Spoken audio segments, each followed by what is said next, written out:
தெரிவித்துக் கொள்கிறேன். இந்த நாளிலும் கூட நாம் தியானத்துக்காக எடுத்துக்கொள்ளப்பட்ட தலைப்பு என்னவென்று சொன்னால், அர்ப்பணிக்கப்பட்ட தேவ பிள்ளைகளின் குணாதிசயங்கள் என்று சொல்லுகிற தலைப்பிலே நாம் இந்த நாளிலே சிந்திக்க இருக்கிறோம். இந்த நாளினுடைய செய்தியிலே the character of a committed man of God or woman of God. இந்த நாளிலே அர்ப்பணிக்கப்பட்ட தேவ பிள்ளைகளின் குணாதிசயத்தை குறித்து நாம் பார்க்க போகிறோம். யார் அர்ப்பணிக்கப்பட்டவர்கள்? அர்ப்பணிப்பு என்றால் என்ன? ஆங்கிலத்திலே கமிட்மெண்ட் என்ற பதம் போடப்பட்டிருக்கிறது. அர்ப்பணிப்பு என்று சொன்னால் தேவனுக்காக தன்னை அர்ப்பணித்தவர்களுக்கு பேர்தான் அர்ப்பணிப்பு. ஒவ்வொருவருக்கும் ஒரு சில பணிகளுக்காக அர்ப்பணிக்கப்பட்டிருப்பார்கள். அந்த அர்ப்பணிக்கப்பட்டவர்கள் உண்மையிலே தேவனுடைய அழைப்பை பெற்றிருக்கிறார்களா என்பதை எதிலிருந்து நாம் பெற்றுக்கொள்ள முடியும்? ஒரு படிக்கிற மாணவன் அர்ப்பணிக்கப்பட்டவனாக இருந்தால் அவன் நன்றாக படிப்பான். ஆசிரியர்களை அவன் இவன் என்று பேச மாட்டான். அவன் நல்லவனாக இருப்பான். அவனுக்குள் ஆடம்பர மோகம் இருக்காது. அவன் அப்படிப்பட்ட படிப்புக்காக அர்ப்பணிக்கப்பட்டவன் என்று அர்த்தம். ஒரு சில வேலைக்காய் அர்ப்பணிக்கப்பட்டவன் தன்னுடைய வேலையிலே கவனமாக செய்வான். He keeping his work very safely. அவனை போல ஒரு உழைப்பாளி யாருமில்லை என்று சொல்லுகிற அளவுக்கு அவன் தன்னுடைய வேலைகளிலே அர்ப்பணிக்கப்பட்டவனாக இருப்பான். அதே போல் ஆண்டவருக்காக அர்ப்பணிக்கப்பட்டவனுடைய குணாதிசயங்களை வேதத்திலே ஆராய்ந்து பார்க்கும் பொழுது ஒரு 10 விதமான குணாதிசயங்களை உங்களிடத்தில் சொல்லுகிறேன். நிறைய இருக்கிறது, ஆனால் இவைகள் முக்கியமானதாக இருக்கிறது. ஒன்று, அர்ப்பணிக்கப்பட்ட தேவனுடைய பிள்ளை பாவம் செய்ய மாட்டான். அல்லேலூயா, அல்லேலூயா. யோவான் புஸ்தகம் 8ஆம் அதிகாரம் 7 to 11 வசனங்களை யாராவது ஒருவர் வாசியுங்கள். யோவான் 8ஆம் அதிகாரம் 7 to 11 வசனங்கள்.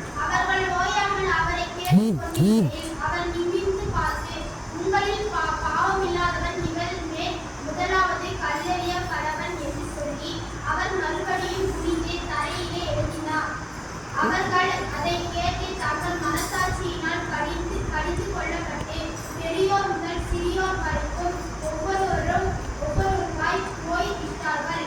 இயேசு தனித்திருந்தார். அந்த ஸ்திரீ நடுவே நின்றாள். இயேசு நின்றிருந்த அந்த ஸ்திரீயை தவிர வேறொருவரையும் காணாமல், ஸ்திரீயே, உன் மேல் குற்றம் சாட்டினவர்கள் எங்கே? ஒருவனாகிலும் உன்னை ஆக்கினைக்குள்ளாக தீர்க்கவில்லையா என்றார். அதற்கு அவள், இல்லை ஆண்டவரே என்றார். இயேசு அவளை நோக்கி, நானும் உன்னை ஆக்கினைக்குள்ளாக தீர்க்கிறதில்லை. நீ போ, இனி பாவம் செய்யாதே என்றார். அல்லேலூயா. இங்கே பார்க்கிறோம், தேவனுக்காய் அர்ப்பணிக்கப்பட்டவன் பாவம் செய்ய மாட்டான்.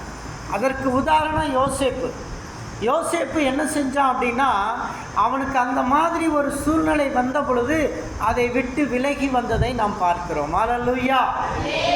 ஆகவே தேவனுக்காய் அர்ப்பணிக்கப்பட்டவன் பாவம் செய்ய மாட்டான்.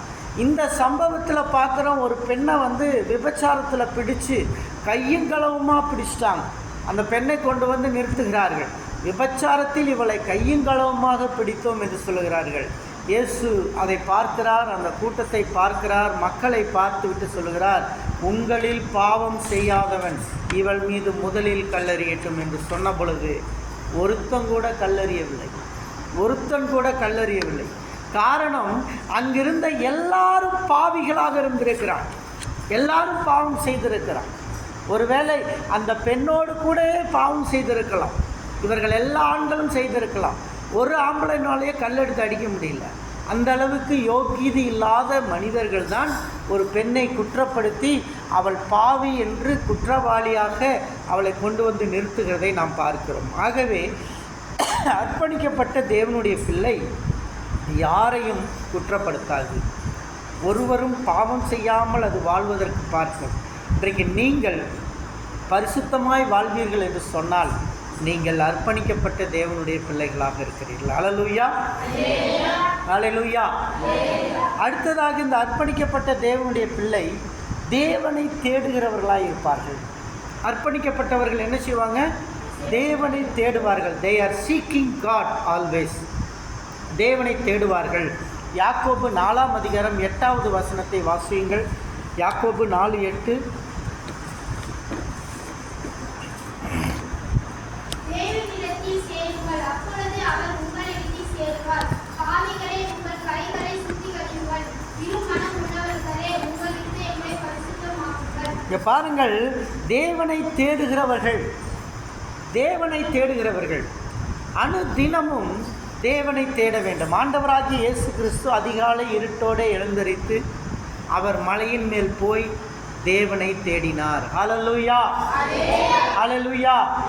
அப்போ அர்ப்பணிக்கப்பட்ட கிறிஸ்துவன் தேவனை தேடுகிறவனாக இருக்க வேண்டும்.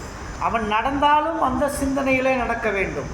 அவனுடைய சிந்தனை எப்போதும் கர்த்தருக்குள் இருக்க வேண்டும். கர்த்தரை நோக்கி சிந்தித்து கொண்டே இருக்க வேண்டும். பெரிய ஜெபம் செய்வதற்கு எனக்கு நேரம் இல்லை என்று சொன்னாலும் he was walk with God. Abraham தேவனோடு நடந்து கொண்டிருந்தான். ஏனோக்கு தேவனோடு சஞ்சரித்து கொண்டிருந்தான். இவர்கள் எல்லாம் தேவனோடு சஞ்சரித்து கொண்டிருந்தார்கள். ஆபிரகாம், உன் தேசத்தையும் உன் இனத்தையும் உன் தகப்பன் வீட்டையும் விட்டு புறப்பட்டு போய் நான் காண்பிக்கும் தேசத்துக்கு போ, அங்கே உன்னை பெரிய ஜாதியாக்குவேன் என்று சொன்னார். அவன் தேவனை சிந்தித்து ஒவ்வொரு நாளும் நடந்து கொண்டிருந்தான். ஏன் இந்த இஸ்ரவேல் நாடு ஆசீர்வதிக்கப்பட்டிருக்கிறது? அவன் எந்த இடத்திலிருந்து நடந்தானோ அதெல்லாம் இஸ்ரவேல் நாடாக இன்றைக்கு மாறி இருக்கிறது. அவன் நடக்கும்போதெல்லாம் தேவ சிந்தனையோடு நடந்திருக்கிறான். ஹல்லேலூயா. ஆகவே அந்த நாட்டை கர்த்தர் ஆசீர்வதிக்கிறார். இன்றைக்கு நீ ஒருவேளை உன் வீட்டில் இருக்கும் பொழுது உன்னுடைய வீட்டில் தேவ சிந்தனையோடு இருப்பாய் என்று சொன்னால் உன் வீடு ஆசீர்வதிக்கப்படும். உன்னுடைய தொழில் செய்கின்ற இடத்திலே நீ தேவ சிந்தனையோடு இருப்பாய் என்றால் நீ தொழில் செய்கிற இடம் ஆசீர்வதிக்கப்படும். அப்படியாக நீ எங்கு சென்றாலும் தேவ சிந்தனையோடு இருப்பாய் என்று சொன்னால் அந்த இடம் ஆசீர்வதிக்கப்படும். ஹல்லேலூயா, ஹல்லேலூயா. உன் வகுப்பறையிலே நீ தேவ சிந்தனையோடு இருந்தாய் என்று சொன்னால் உன் வகுப்பறை ஆசீர்வதிக்கப்படும். நீயும் ஆசீர்வாதமாய் இருப்பாய். ஆகவே தேவனுடைய பிள்ளைகளே, எங்கிருந்தாலும் நீங்கள் இருக்கின்ற இடத்திலே தேவ சிந்தனையோடு இருக்க கற்றுக்கொள்ளுங்கள். Your mind will be filled with the holy spirit. பரிசுத்த ஆவியின் வல்லமையிலே நீங்கள் நிறைந்து தேவ சிந்தனையோடு தேவனை தேட வேண்டும். தேவனை தேடுகின்ற நேரம் எந்தெந்த நேரங்கள் என்று பாருங்கள். உலகத்திலே பெரிய கோடீஸ்வரன் பில்கேட்ஸ் பெரிய கோடீஸ்வரன். தினமும் 1 மணி நேரம் ஜெபிக்கிறதுக்காக ஒதுக்குகிறான். உலகத்திலே பெரிய கோடீஸ்வரன். அவனுக்கு மேலேயும் ஒருத்தனும் கிடையாது, அவனுக்கு கீழேயும் ஒருத்தனும் கிடையாது. பில்கேட்ஸ்க்கு அப்புறம் தான் அனில் அம்பானி, முகேஷ் அம்பானி எல்லாம். அனில் அம்பானி, முகேஷ் அம்பானி எல்லாம் இவங்களுக்கு பின்னாடி தான். அந்த பில்கேட்ஸ் 1 மணி நேரம் ஜெபிப்பார். 1 மணி நேரம் தேவனுக்காக ஜெபிப்பார். எப்படி என்று பாருங்கள். அவர் 1 மணி நேரம் தன்னுடைய வாழ்நாளை தேவனுக்கு ஒதுக்குகிறார். ஆகவே தான் அவருடைய வாழ்க்கை மிகவும் வல்லமையுள்ள வாழ்க்கையாய் மாறி இருக்கிறது. இன்றைக்கு நீங்கள் 1 மணி நேரம் என்று அல்ல, ஒரு நேரத்தை ஒதுக்கி கொள்ளுங்கள். அந்த நேரத்தை யாருக்கும் செலவிடாதீர்கள். தனியாய் உங்கள் அறைக்கு செல்லுங்கள், கதவை தாளிடுங்கள், தேவனுடைய சமூகத்திலே கர்த்தரை தேடுங்கள். தேடும்பொழுது கர்த்தர் வல்லமையை உங்களிடத்திலே அருளி கொடுப்பார். ஹல்லேலூயா, ஹல்லேலூயா. அர்ப்பணிக்கப்பட்ட தேவனுடைய பிள்ளை அவர் யாருக்கு பயப்பட மாட்டார்? மனிதனுக்கு பயப்பட மாட்டார். மத்தேயு 10ஆம் அதிகாரம் 28வது வசனத்தை வாசியுங்கள். மத்தேயு 10:28. ஆத்துமாவை கொல்ல வல்லவர்களாய் இராமல் சரீரத்தை மாத்திரம் கொல்லுகிறவர்களுக்கு நீங்கள் பயப்பட வேண்டாம். ஹல்லேலூயா. மனிதர்களுக்கு பயப்பட மாட்டார்கள். தேவனுடைய பிள்ளைகள் மனிதர்களுக்கு பயப்பட மாட்டார்கள். மனிதர்களை பார்த்து பயந்து கொண்டு இருந்தோம் என்று சொன்னால் நாம் தேவனுடைய பிள்ளைகளாய் ஆக முடியாது. வேதத்திலே ஒரு வசனம் இருக்கிறது, பயப்படுகிறவன் அன்பிலே பூரணப்பட்டவன் அல்ல. பயப்படுகிறவன் அன்பிலே பூரணப்பட்டவன் அல்ல. பூரண அன்பு பயத்தை புறம்பே தள்ளிவிடும் என்று வேதவசனம் சொல்லுகிறது. அல்லேலூயா, அல்லேலூயா. நிறைய பிள்ளைகள் தந்தையை பார்த்து பயப்படுவார்கள், நிறைய பிள்ளைகள் தாயை பார்த்து பயப்படுவார்கள். அப்படிப்பட்ட பயம் பூரண அன்பு இல்லாமல் போய்விடும். அல்லேலூயா. ஆகவே பூரண அன்பு பயத்தை புறம்பே தள்ளும். மனிதனுக்கு பயப்படுவதை விட்டுவிட்டு தேவனுக்கு பயப்படுவதை நோக்கி பாருங்கள். எந்த இடத்திலும் மனிதனுக்கு பயந்து விட வேண்டாம், மனித சக்திகளுக்கு பயந்து விட வேண்டாம். மனிதன் என்றைக்கு இருந்தாலும் அவன் நம்மை பயமுறுத்தி கொண்டே இருப்பான். ஒரு சில நேரங்களில் நாம் ஊழியத்தில் வளர்ந்து வரும் பொழுது அநேகர் நம்மை பயமுறுத்துவார்கள். நாம் ஊழியத்திற்கு செல்லும் பொழுது, ஊழிய இடத்திலே போகும் பொழுது அநேகர் நம்மை பயமுறுத்துவார்கள். அவர்களுக்கு பயப்பட வேண்டாம் என்று கர்த்தர் சொல்லுகிறார். அல்லேலூயா, அல்லேலூயா. எந்த மனித சக்தியும் நம்மை ஒன்றும் செய்ய முடியாது. காரணம், நாம் தேவனுக்கு மட்டும் பயப்பட வேண்டும். அல்லேலூயா. அர்ப்பணிக்கப்பட்ட தேவ பிள்ளை தேவனுக்கு மட்டும் பயப்படுவார்கள். நீதிமொழிகள் 3:7 படிங்க. நீதிமொழிகள் 3:7.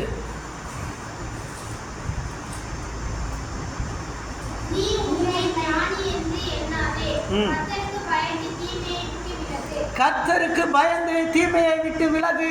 மனுஷருக்கு பயப்படும் பயம் கண்ணியை வருவிக்கும், ஆனால் கர்த்தருக்கு பயப்படும் பயம் தீமையிலிருந்து நம்மை விலக்கும். அல்லேலூயா, அல்லேலூயா. கர்த்தருக்கு பயந்தால் போதும், தீமை நமக்கு வராது, கெட்ட பேர் நமக்கு வராது. வாலிப பிள்ளைகள் கர்த்தருக்கு பயப்படுங்கள். வாலிப சகோதரர்கள் கர்த்தருக்கு பயப்படுங்கள். கர்த்தருக்கு பயந்தால் தீமை உங்களை தேடி வராது, தீமை உங்களை ஆட்கொள்ளாது. நீங்கள் தீமைக்கு விலகி போவீர்கள். அப்படியாக தேவன் உங்களை நடத்துவார். அருமையான தேவனுடைய பிள்ளைகளே, தானியேல் என்ற ஒரு வாலிபன் இருந்தான். அந்த வாலிபன் அவனை பாபிலோனிய படையெடுப்பிலே இஸ்ரவேலிலிருந்து சிறைபிடித்து கொண்டு போனார்கள். அந்த வாலிபன் அங்கே பாபிலோன் தேசத்தில் இருந்தான். அவன் மிக அறிவாளியாக இருந்தான், மிக புத்திசாலியாக இருந்தான், மிக திறமையானவனாக இருந்தபடியினாலே அரசனுடைய அரண்மனையில் முக்கிய பணி அவனுக்கு கிடைத்தது. முக்கியமான வேலை செய்து கொண்டு இருந்தான். அந்த நேரத்தில் அந்த நாட்டினுடைய அரசியல் சட்டங்கள் மாறுகிறது. அந்த சட்டத்தின்படி அவர்கள் வேறு எந்த தெய்வங்களையும் வணங்கக்கூடாது, ஒன்லி அந்த அரசனை மட்டும் வணங்க வேண்டும் என்று அரசனுடைய சிலையை வைத்து அரசனை மட்டும் வணங்க வேண்டும் என்று சொல்லி அங்கே கட்டளை இருந்தது. ஆனால் தானியேல் மனிதர்களுக்கு பயப்படவில்லை, அங்கிருந்த அரசுக்கு பயப்படவில்லை, அங்கிருந்த அரசியல்வாதிகளுக்கு பயப்படவில்லை, யாருக்கும் பயப்படாமல் அவன் தேவனுக்கு மட்டும் பயந்தவனாக காணப்பட்டான். அல்லேலூயா. தானியேல் தேவனுக்கு மட்டும் பயந்தான். அவன் சொன்னான், 3 வேளையும், காலை மதியம் மாலை என்று 3 வேளையும் கர்த்தரையே தேடினான், கர்த்தரையே தேடினான். அவன் இறைவிடாமல் ஆராதிக்கிற மனிதனாயிருந்தான். அருமையான தேவனுடைய பிள்ளைகளே, தானியேலுக்கு எதிரான ஒரு பெரிய சதி திட்டம் தீட்டப்பட்டது. அந்த சதி திட்டத்திலே தானியேலை கொல்ல வேண்டும் என்று சொல்லி சிங்கங்களின் கெபியிலே தூக்கி தானியேலை போட்டார்கள். அருமையான தேவனுடைய பிள்ளையே, இன்றைக்கு ஒருவேளை உனக்கு எதிராக ஒருவன் ஏதாவது மோசமான வேலைகளை செய்வான் என்று சொன்னால், அவன் ஒரு சிங்கம் போன்ற காரியங்களை செய்து கொண்டிருந்தாலும் அது உன்னை ஒன்றும் செய்ய முடியாது. சிங்கங்கள் உன்னை பீற முடியாது, சிங்கங்கள் உன்னை கடிக்க முடியாது.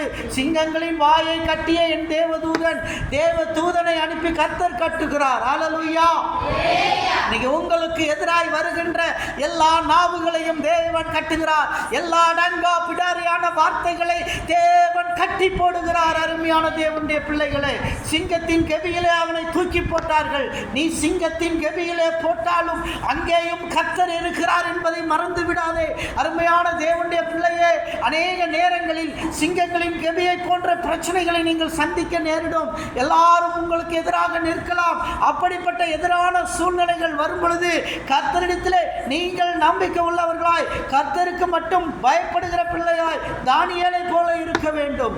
அவனை சிங்கங்களின் கெபிகளை போட்டார். ராஜாவுக்கு ராத்திரியெல்லாம் தூக்கம் இல்லை. அவர் முழிச்சிட்டு பிறண்டு படுக்கிறாரு. ஏன்னா இவன் தேவனுடைய பிள்ளை. அல்லேலூயா. காலையில் அதிகாலை எழுந்திரிச்சான். ஏர்லி மார்னிங் அந்த ஒரு அரசன் காலையில் எழுந்திரிக்கிறான். காலையில் எழுந்திரிச்சோன்னா நேராக எங்கே ஓடுறான்? கெபியை நோக்கி ஓடுறான். கெபியை நோக்கி ஓடுறான். அவனுக்கு ரிசல்ட் தெரியணும், தானியேல் உயிரோட இருக்கானா இல்லையா, அவன் மரித்து விட்டானா என்று. அவன் போய் கெபிக்கு முன்னாடி இருந்து சத்தம் போட்டான், தானியேலே நீ இடைவிடாத ஆராதிக்கிற, இந்த வார்த்தை கேட்டுங்க, தானியேலே நீ இடைவிடாத ஆராதிக்கிற உன் தேவன் உன்னை தப்புவிக்க வல்லவராய் இருந்தாரா? அல்லேலூயா. அந்த அரசனுக்கு தெரிந்திருக்கிறது, தானியேல் இடைவிடாது ஆராதிக்கிறவன், அவனுடைய தேவன் தப்புவிப்பார் என்று அரசனுக்கு தெரிந்திருந்தது. அருமையான தேவனுடைய பிள்ளைகளே, இந்த அரசன் சொன்ன 2 வார்த்தை, நீ இடைவிடாமல் ஆராதிக்கிற உன் தேவன் உன்னை தப்புவிக்க வல்லவராய் இருந்தாரா? அதுக்கு அவன் சொன்னான், ஆம், என் தேவன் தப்புவித்தார், சிங்கங்களின் வாய்களை கட்டி போட்டார். அல்லேலூயா, அல்லேலூயா. ஒருவேளை உங்களுக்கு படிப்பு ஒரு சிங்கமாக இருக்கலாம். உங்களுடைய ஆசிரியரை சொல்லுவாங்க, இவன் பாஸ் பண்ண லாய்க்கு இல்லை, இவன் மார்க்கே வாங்க மாட்டான், இவன் ஃபெயில் ஆயிடுவான் என்று சொல்லலாம். அப்படி சொன்னாலும் அந்த சிங்கங்களின் வாயை கட்டி போட்டு தானியேலை மேலே தூக்கின தேவன் அதே போல உன்னையும் எல்லாவற்றிலும் மேலே தூக்கி கொண்டு வருவார். தேவன் தன்னுடைய சித்தத்தை அனுப்புவார். He raise you high. ஹல்லேலூயா. அப்படியாக பாருங்க, தேவனுக்கு பயப்படுகிற குணாதிசயம் உள்ள தானியேலை போல நீங்களும் மாறிவிட வேண்டும். 5வது காரியம், தேவனை நேசிக்கிற பிள்ளைகளா, தேவனை நேசிக்கிற பிள்ளைகளா. இன்னைக்கு இருக்கிற தேவனுடைய பிள்ளைகள் நாம் தேவனை நேசிக்க வேண்டும். உபாகமம் புஸ்தகம் 6ஆம் அதிகாரம் 5வது வசனத்தை வாசிக்கும்படி அன்போடு கேட்டுக்கொள்கிறேன். உபாகமம் 6:5 வாசியுங்கள்.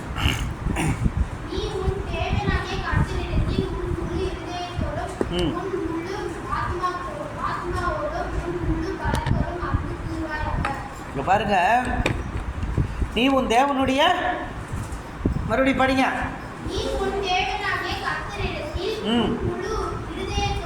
எப்படி நேசிக்கணும் அவரை? முழு இருதயத்தோடும், உன் முழு ஆத்மாவோடும், உன் முழு பலத்தோடும் அன்பு கூறுவாயாக. யாரை நேசிக்க வேண்டும்? உலகம். இன்றைக்கு உலகம் யாரை நேசிக்க வேண்டும்? தேவனை நேசிக்க வேண்டும். யாரை அன்பு கூற வேண்டும்? இயேசுப்பாவை அன்பு கூற வேண்டும். அல்லேலூயா, அல்லேலூயா. இயேசுப்பாவை நேசிக்க வேண்டும். இயேசுப்பாவை நேசிக்கும் பொழுது அவர் உங்களை நேசிக்க ஆரம்பிக்கிறார். அவரை நேசிப்பது எப்படி? அவருக்காக நல்ல பிள்ளைகளாக ஜெபிப்பது, வேதம் வாசிப்பது, ஒவ்வொரு நாளும் நாம் தேவனை தேடுவது. அப்படி தேடும் காரியங்கள் நமக்குள்ளே வர வேண்டும் என்று வேதவசனம் நமக்கு தெளிவாக சொல்லுகிறது. தேவனை நேசிக்கிற பிள்ளைகளாக, யூ லவ் ஜீசஸ். நிறைய நேரங்களில் இந்த வார்த்தை எல்லா இடத்துலையும் போடப்பட்டிருக்கும், love Jesus, Jesus love, God is love என்ற வார்த்தை போடப்பட்டிருக்கும். ஆனால் இந்த வேத புஸ்தகம் முழுவதும் எந்த சாராம்சத்தில் நிரப்பப்பட்டிருக்கிறது என்று சொன்னால்